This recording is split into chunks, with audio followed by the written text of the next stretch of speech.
مورخین کا بیان ہے کہ شہادت جناب مسلم ابن عقیل علیہ السلام کے بعد لوگوں نے عبید اللہ ابن زیاد کو جناب مسلم ابن عقیل علیہ السلام کے دونوں کم سن فرزندوں کے کوفہ میں موجود ہونے کی خبر دی، جن کا نام محمد اور ابراہیم تھا۔ عبید اللہ ابن زیاد نے ان کی گرفتاری کا حکم نافذ کر دیا۔ پسرانے جناب مسلم ابن عقیل علیہ السلام قاضی شریع کے گھر میں پوشیدہ تھے۔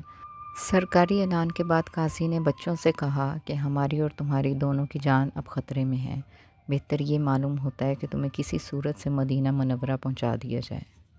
بچوں نے اسے قبول کیا۔ قاضی نے اپنے بیٹے اسد کو حکم دیا کہ ان بچوں کو دروازہ اراکین کے باہر جو قافلہ عازم مدینہ منورہ ٹھہرا ہوا ہے اس میں چھوڑا۔ اسد ان بچوں کو لے کر جب رات کے وقت وہاں پہنچا تو قافلہ روانہ ہو چکا تھا، لیکن اس مقام سے نظر آ رہا تھا۔ اسد نے بچوں کو اسی راہ قافلے پر لگا دیا اور گھر واپس آیا۔ کمسن بچے چند قدم چلے تھے کہ قافلہ نظروں سے غائب ہو گیا اور صبح کا تڑکا ہو گیا۔ بچے حیران اور سرگردان پھر رہے تھے کہ ناگہاں سرکاری آدمیوں نے انہیں گرفتار کر لیا اور عبید اللہ ابن زیاد کے پاس پہنچا دیا۔ اس نے انہیں قید خانے میں بند کر کے یزید کو بچوں کی گرفتاری کی اطلاع دے دی۔ قید خانے کا دربان اتفاقاً محب آل محمد تھا۔ اس نے رات کے وقت بچوں کو رہا کر دیا اور قادسیہ پر لگا کر ایک انگشتری دی اور کہا کہ قادسیہ میں میرے بھائی سے ملنا اور اس انگشتری کے ذریعے سے تعارف کے بعد اس سے کہنا کہ وہ تمہیں مدینہ منورہ پہنچا دے۔ بچے تو روانہ ہو گئے، لیکن صبح ہوتے ہی دربان، جس کا نام مشکور تھا، قتل کر دیا گیا۔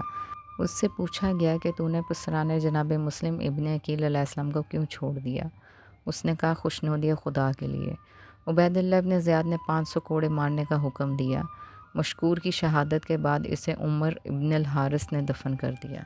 پسرانے جناب مسلم ابن عقیل علیہ السلام مشکور کی مہربانی سے رہا ہو کر بقصد قادسیہ جا رہے تھے کہ حدود کوفہ کے اندر ہی راستہ بھول گئے اور ساری رات چکر لگا کر صبح جو ہوئی تو اپنے آپ کو کوفہ میں ہی پایا۔ صبح ہو چکی تھی، دشمن کے خطرے سے ایک درخت پر چڑھ گیا۔ اتفاقاً اس جگہ ایک عورت پانی بھرنے آئی۔ اس نے پانی میں پرچھائی دیکھ کر پوچھا تم کون ہو؟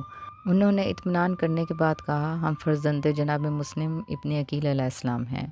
اس عورت نے اپنی ملکہ کو خبر دی۔ وہ سر و پا برہنہ دوڑ کر آئی اور ان بچوں کو لے گئی اور اپنے مکان کے خالی گوشے میں انہیں ٹھہرا دیا۔